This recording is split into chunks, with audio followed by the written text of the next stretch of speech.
What's up, everybody? I'm Becca Scott, and I am here interviewing Brian Holland, the writer-director of Beyond the Veil, a new video game, and we want to tell you all about it for the Melbourne International Games Week. Hey, Becca. Thanks so much for coming along and doing this. This is going to be super fun, hopefully. I'm already having fun. Are you having Oh, fun? that's good. Nearly. I'll be having fun when this is out and we're all having a great time and people can play our demo, which is live right now for the first time. It's the first time anyone's actually going to be able to play Beyond the Veil. Having been working on this game since 2019, that's very exciting and a bit nerve-wracking. But I'm hoping people are enjoying it, especially after hearing us talk about it. I was very intrigued when I played the demo, and I want to know a lot more about Kara and Of her course. journey. So tell us about what is the story about here?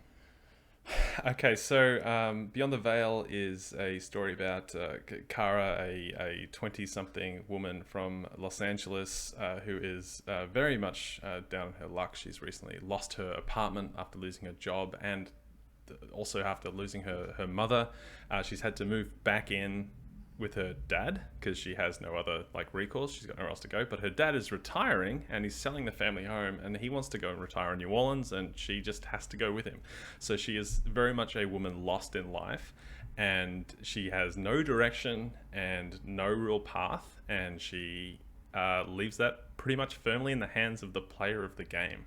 Yeah, there's a lot up to obviously up to the player. Can you talk about the way you chose to create this game and the design and how you decided to go with a text-based game? Yeah, so we went with a text-based game. I tell people it's because we wanted to keep it within our budget. The very fine people here at Film Victoria co-funded the game, and keeping it text-based kept it within a budget and allowed us to have a much larger scope to tell the story than if this were a more traditional game with a lot of animation. It would become absurdly expensive given the breadth and depth of the stories in Beyond the Veil. The reason I actually wanted to make it a text-based game is because it's really, in some ways, if you're a tabletop role-playing nerd like myself and maybe somebody else on this call, it's a bit of a love letter to tabletop role-playing games as well. And I wanted to try and really recapture that feeling you have of either sitting down at a table and playing a really good session of a tabletop role-playing game, married with the feeling you have of curling up on a couch on a dark and stormy night and reading a really, really good and engrossing book. And I wanted to try and turn that into an interactive experience. Very cool. So how many branched paths did you need to create? Okay, so the demo of Beyond the Veil, which I believe you played through, is 2 chapters. The game has 51 chapters. That's 51 total. You can't actually get all 51 chapters if you play through Beyond the Veil. It's just not how it works. So there is 3 main stories that Beyond the Veil branches out into. And these are all depending on the I think it's the second night that Kara is in New Orleans. She has at that point met 3 people. I believe you meet one of them in the demo. You can meet Esther, Al, the tour guide, and Ty, who is a local musician. Each of these people say to Kara, hey, what are you doing tonight? You should come hang out with me. And Kara gets to decide who she's going to hang out with. Depending on who she chooses, it begins a completely different story for Beyond the Veil. There is some interesting I'm saying it's interesting, I wrote it, but there is some hopefully interesting meta plot tangles that actually bring the game back. And when you play it through, you will play through all 3 of these different stories, and you will come to a 4th and final story which wraps up everything and shows you how things are actually connected. What this allowed us to do was actually, being a big horror nut, allowed me to tell 3 very different types of horror stories, because horror is a very, very deep and broad genre. So we have a story which is about spiritual horror, a story that is like cosmic horror, and a story that is more traditional mortal slasher horror in there too. So the idea is that there's something for everybody, and if you just want to play one of these 3 stories without worrying about getting to the 4th, everything makes sense now, connecting tissue right at the end, you can totally just do that.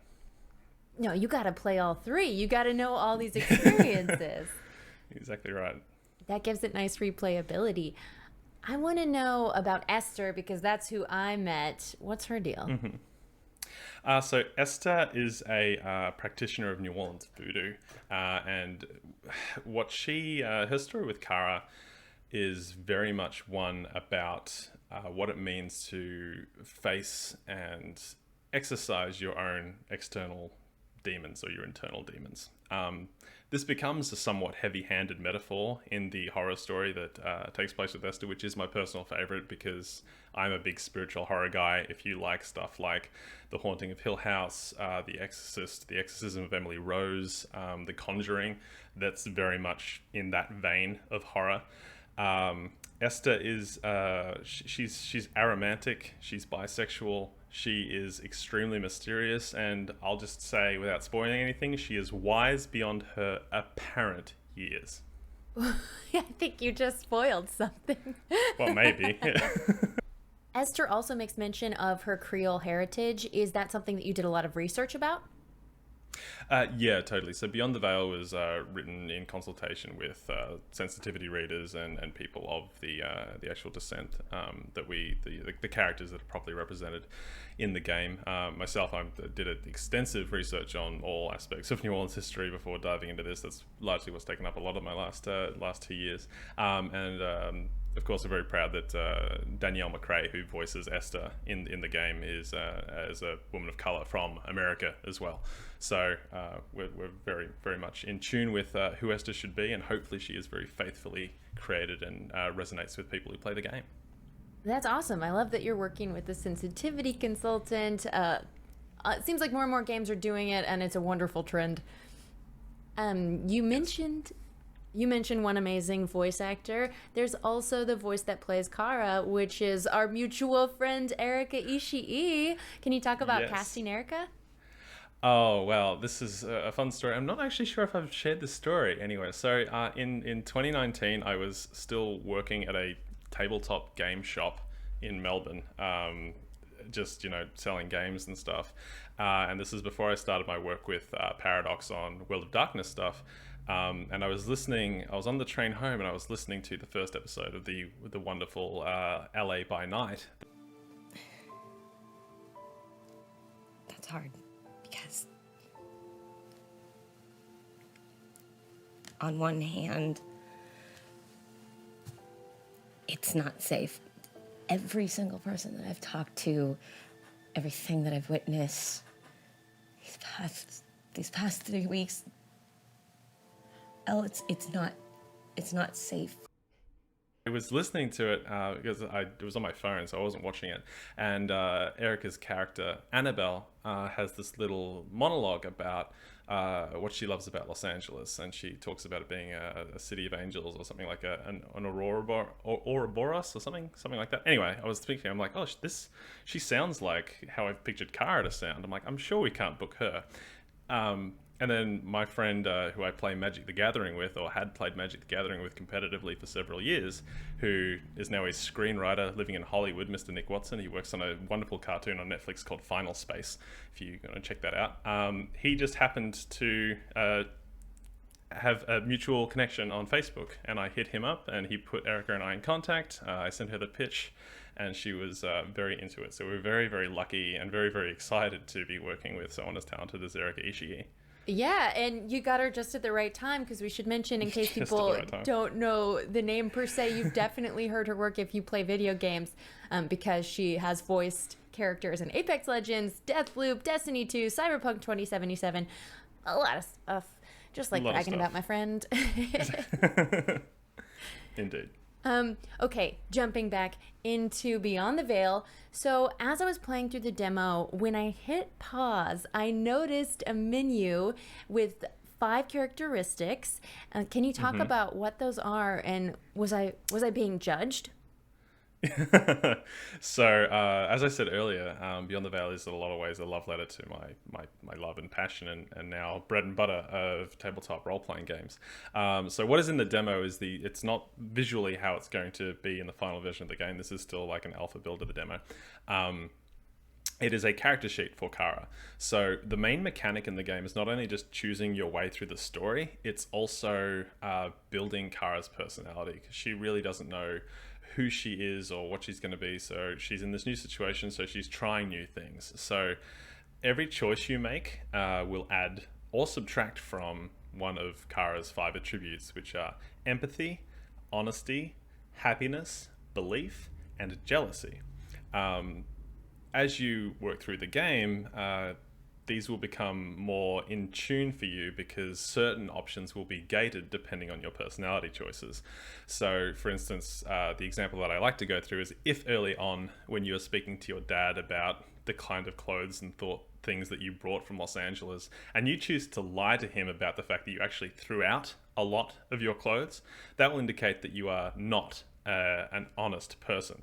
Therefore, later in the game, when you are stopped by a police officer outside of a cemetery, you will not have the option to lie to the police officer about what you are doing. So that's but Or these to things go tell all the the way truth? through. Yeah, or to tell the truth. You'll have to tell the truth. To the And that's police so you'll be officer? sort of locked to the police officer if your honesty is high enough. Yes, so that sort of locks you in there. But I mean, you can also, these things can fluctuate over time. The attribute that goes up and down quite the most is generally Kara's belief attribute. As she experiences supernatural things or horrific things that are going on, the way she responds to it will change her belief and also her happiness. And in some cases, her interactions with other people primarily indicate how much of an empathetic person she is. Our editor, Josh Odgers, who's a wonderful editor and has read all the 100,000 words of Beyond the Veil's total script several times, he knows it better than I do now, says that his favorite, when he's QAing it, his favorite build is what he calls the Mean Girls build, where it is very high happiness, very low empathy. So Kara is very mean to everybody, but she's in a really, really good mood all the time. So the idea is that Becca, you and myself could play Beyond the Veil. We could play through the exact same option of the 3 stories, but our Kara's personalities would be completely different.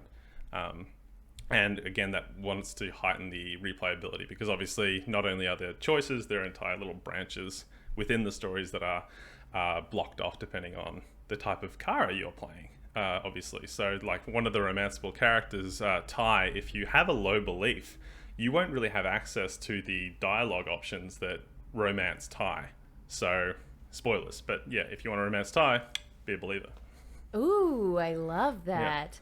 And I really like the choices of these 5 characteristics that you made. Only one of them I would perceive as negative, although you have just given an example of how when 2 fit together poorly, that can be negative. But jealousy is an interesting choice. Why is that one in there? So jealousy generally comes up with Kara's sort of outlook on life. So having a negative jealousy would mean that you're not a jealous person, but generally this will come up with like, so if Kara's walking down the street and obviously she begins the game in a very depressed state. That is how she's set up, and the player can very quickly turn her around and be like, hey, no, I'm going to be happy. So if she's walking down Bourbon Street for the very first time and she's feeling like garbage and she's seeing all these drunk people having a good time and running around, everyone's having a big party, and if she's like, oh, it's really great that people can come here and enjoy it, you know, that's really cool, that will reduce your jealousy. But if she's like, fucking happy people, they're so shit, then your jealousy is going to go up, you know. It is the trait that is affected the least, but when the gated options for jealousy come up, they are probably some of the most impactful dialogue choices you can make as Kara. Amazing. All right. Switching gears a little bit, I really dug the music in the demo. How'd you choose that music? And is there music that's great throughout the whole game? I'm so glad you said that. So Justin Kavanagh, who is our composer, every bar of music you hear in Beyond the Veil is completely original. He's written all of it, produced it himself. There's actually in this stream, sorry, I'm not sure if it's going to be before this or after this, but you'll get to hear a few minutes of Justin talking about his inspirations, how he went about creating the music for Beyond the Veil. But one of my favorite things that Justin has done is that for each of the 3 stories of Beyond the Veil, he has a theme. And that theme he uses and twists for different situations. So for instance, in the story The Rain in Your Veins, which is the story that you go through if you choose Al, the tour guide, as the guy you want to hang out with, is a really nice sort of gentle theme. But during the horrific parts of that story, that same theme is twisted and sort of mutilated. And so you get that same familiar sense of this is the same auditory world, but something is wrong. He really likes turning things on its head and really messing with his own tracks. yeah, so we get a lot of great feedback about the music, and apart from the art, music was the most important thing that we sort of poured our budget into. Given the fact that it's a text-based game, we wanted to try and immerse the player as much as possible. So the other thing that you may have noticed in the demo is the Foley, so the sounds of the environment.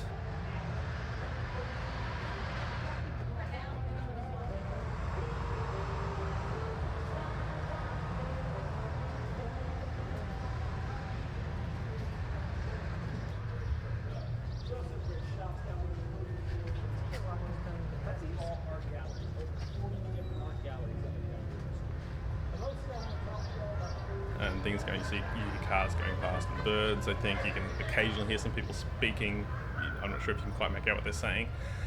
So that's actually all Foley that I recorded on my last visit to New Orleans when I was walking around the French Quarter. So when you are Kara walking around the French Quarter, you are hearing sounds from the French Quarter. So it was the Kara within you that recorded exactly those sounds. Right. Exactly right. Yeah, no, it's.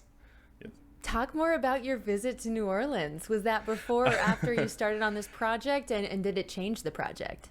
Oh yeah, I've been to New Orleans a bunch of times.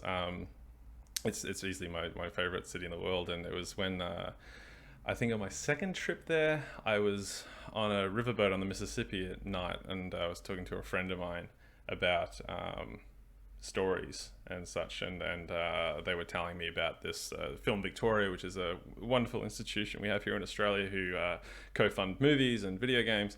How they had this program where you could apply for co-funding, essentially pitch your idea for a game. And I had this, being a big tabletop nerd, had that kicking around in my head. And then I sort of, looking out on the Mississippi, I thought, I should set it here because I've loved this city since I was a 14-year-old kid, and there's so much rich history, and I love horror. And it sort of just tumbled out and went from there. So a lot of the locations that Kara goes to in Beyond the Veil are locations that I've actually been to. Every piece of art in Beyond the Veil is obviously created by a wonderful artist, Lachlan Page, here in Melbourne, but every piece is actually based on a reference photo that I took. So every even the locations, especially the swamp, the bayou. Lachlan did. Hopefully, we'll get up a little image here when I went into the bayou in Lake Salvador, near the town of Jean Lafitte. I took a photo of the swamp, which had the sun out, and Lachlan took that photo and recreated it to be nighttime.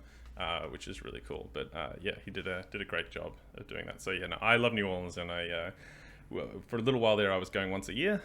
Things are a bit different at the moment, but hopefully 2022, I can return to the Crescent City. I cannot wait. Yeah, shout out to Lachlan for the beautiful artwork, and of course I have to call out that my point to you was because the lake that you just mentioned, you incorporated into a crazy game that we played a couple days ago. Exactly. Yeah, exactly I can right. tell that you love it there. Yeah, well, hopefully the players can as well, because we really, at the end of the day, Beyond the Veil is two things. It's one, it's a story about grief, and two, it is a love letter to New Orleans and the rich history of New Orleans and the strength and enduring spirit of the people that inhabit that city. And also, I'm quite sure some Cthulhu-esque rituals happen on Lake Salvador. That's all I can really say after my visit there. That's all I can think of. So, absolutely, they must. Yeah. Okay, so you are a horror buff. You work in horror. Your life is horror all the time. When did this fixation start, and how do we rid you of it? No, just kidding. How do we rid me of it? No. It's healthy. It's healthy. It's healthy. It's healthy. I think the fixation started when I must have been pretty young. I was probably 7 or 8 years old, and I remember it was like a weekend, and I was at home. I grew up in the middle of what is essentially Blair Forest from the Blair Witch Project. I lived in a house that was 2 kilometers in every direction, was just over a mile. It's just forest everywhere. And my parents were watching. It was the afternoon. My parents were watching one of these shows that's. Do you remember how like E had like countdown shows before like listicles were a thing. They'd be like, "Oh, we're talking about the top 10 whatever," and they were counting down the top 10 horror movies. And I wasn't really paying attention. I was playing with my Star Wars figures or something. But I remember very distinctly it was getting towards number one, and both my parents, who did not watch horror films like when I grew up, both of them said, "Oh, it'll be The Exorcist." And I was like, "Why do they know what this is all of a sudden? I didn't hear them talk about this." And I looked up at the TV just as we got like, I know, a 30-second clip of Linda Blair doing her thing. What an excellent day for an exorcism. You'd like that? Intensely. But wouldn't that drive you out of Reagan? It would bring us together. You and Reagan? You and us.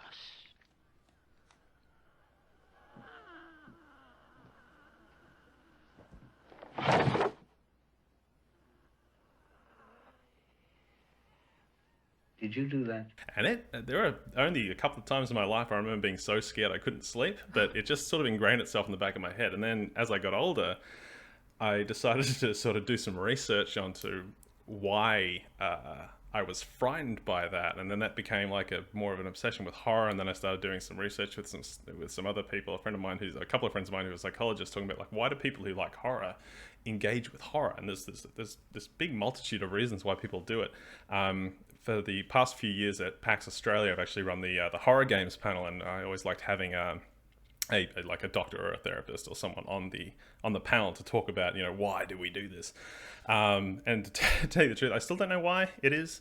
I honestly think it's, and it's something I've tried to put in Beyond the Veil as well, is that when things are horrific or stressful, it makes those peaceful, quiet moments so much more wholesome and important. And I call this the light and shadows thing. So there's a lot of shadows, but if you've got a moment of respite, it just feels like a nice warm blanket, and it really makes you feel much more homey. I think that's why it is.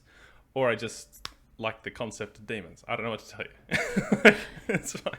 The fear and understanding of the unknown, something there. Yes. I want to hear more about this concept of light and shadows and how you incorporate that to Beyond the Veil, because I know in the demo it's hinting at the shadows, but we just get the light so far.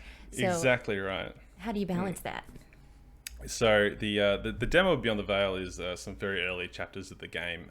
So building on sort of the George R.R. Martin theory of magic is that he does like a slow boil, and that's what we really wanted to do with the horror. We wanted to allow the player for like the first probably 30 minutes to an hour of gameplay to just let themselves like know Kara and explore the world and get to know her father and meet these three hopefully interesting other characters that you can choose to spend your night with. And there's only just a few hints of horror, but we really wanted the player to just be like, oh, this is nice. I can just choose to walk down the street and get some donuts. This is cool. So that when horror stuff happens, you'll have one or two reactions. Otherwise, you're like, wow, this is so engrossing. Or two, like, oh, I just really want to get back to the donuts thing. I better sort this out. So what You can't eat your beignets until you conquer the demons. Exactly right. So what we've tried to do with the narrative structure of Beyond the Veil is, while there are horrific sequences, and keeping them brief but intense, particularly with what Justin does with the music, drawing a lot on a novel that I like very much called House of Leaves, which does some really crazy stuff with its layout physically. The horror sequences are very brief and intense, but hopefully what really comes through is the relationship between Kara and these other characters, depending on how you as the player react and build these relationships. And having these sort of brief moments when, the characters are together and there's no direct horror, but maybe they're just connecting over their shared struggle with the horrific things that are going on. It'll just make those moments seem that much more wholesome. I believe horror is, as a genre, is a really good Trojan horse to inject some much more in-depth, metaphors and feelings. So each of the three stories in Beyond the Veil tries to do that. So The Rain in Your Veins is really about what it means to be home, and like, where is your home, and how do you feel be at home? Is home a place or a state of mind? I Wear No Mask, which is the story about Ty and the Lake Salvador stuff, is much more about being true to yourself. Like, who are you versus the person that you show to society versus the person you show to your parents, and like, is there a mask that you're wearing, and does it ever come off? And as I said earlier, Bow and Take Me, which is the Esther story, is about acknowledging your demons and essentially trying to come to terms with mistakes that you've made in the past. But all of these themes are heightened because they are essentially horror metaphors. You know, there are horror things. So sometimes your demons can be literal. I love that all of those themes are so resonant, but not particularly obvious or covered all the time. And I love that you chose to go with them. I just have one question further about the demo, which is, why was Kara's dad knocking on the door?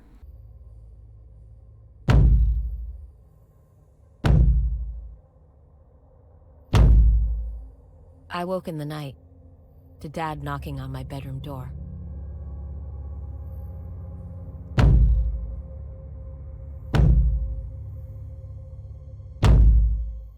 Was it Kara's dad knocking on the door? Was it Kara's dad knocking on the door? If it was, why didn't she just wake up? Why didn't she say something to him? Why was it Kara? Why would he knock on the door in the middle of the night? Sometimes, you know, sometimes you wake up in the middle of the night, you're sort of half lit and you're half asleep, and something will happen, and you probably forget it and you won't remember till a couple of days later. You're like, oh wait, did I dream that? Did I actually wake up? Was the dog in the room? I can't remember. Oh, sure, whatever, you know. And that's one of those situations. Like Kara's like, at the time, it's like, oh, it's just Dad knocking on the door, but I'm half asleep, and she doesn't even remember the next day.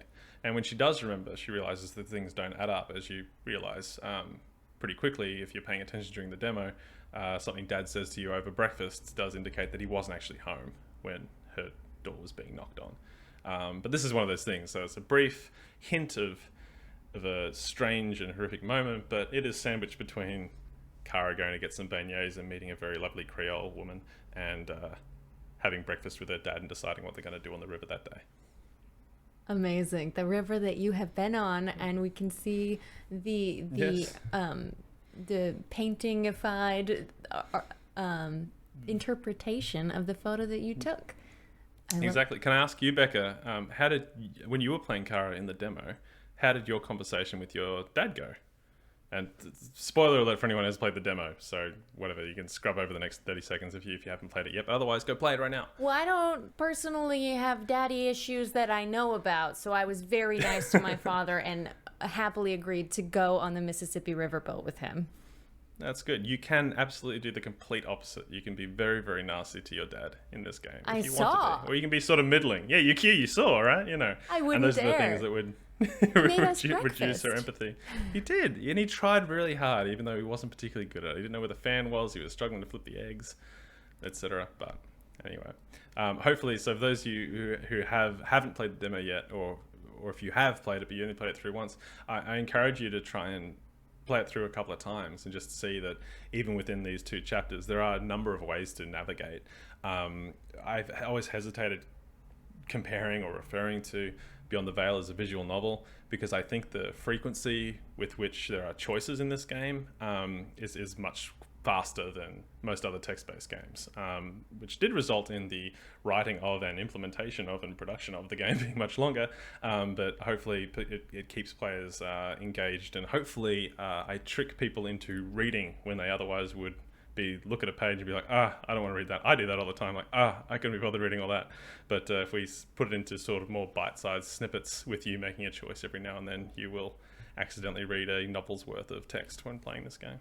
Yeah, absolutely. I didn't even notice until you mentioned that, but I have played these sort of visual novels, and this isn't that. I made a decision on almost every page, which kept me on the edge of my seat. I really enjoyed that. I'm so glad you enjoyed it. Well, since you're talking about the game on Steam and the demo, then we should remind people of the call to action at the end, which is to add Beyond the Veil to your Steam wish list when it becomes available, and spread the word to friends. Yes, please do. It's the best thing you can do. You can follow us at Sun Shadow Studios on Twitter.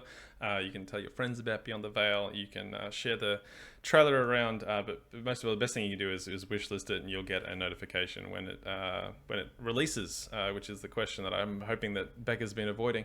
But yeah, so Hey, Brian. in terms of yes. When does Beyond the Veil release? When it's ready. No, well, Just like a good beignet. Things are, we're in a really good place for the production, that we're really just in the last few steps.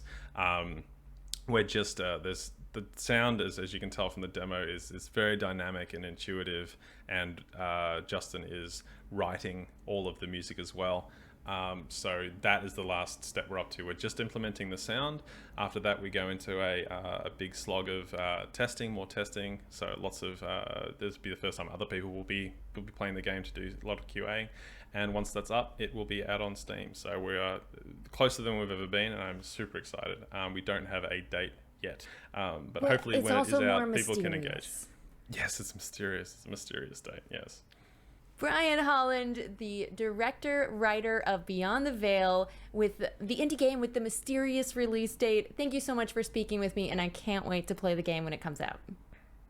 Becca, thanks so much for your time today. I really appreciate you hanging out, and I love you that you played the demo of Beyond the Veil, and hopefully you tell your friends and wishlist it on Steam. It's going to make everyone want to visit New Orleans.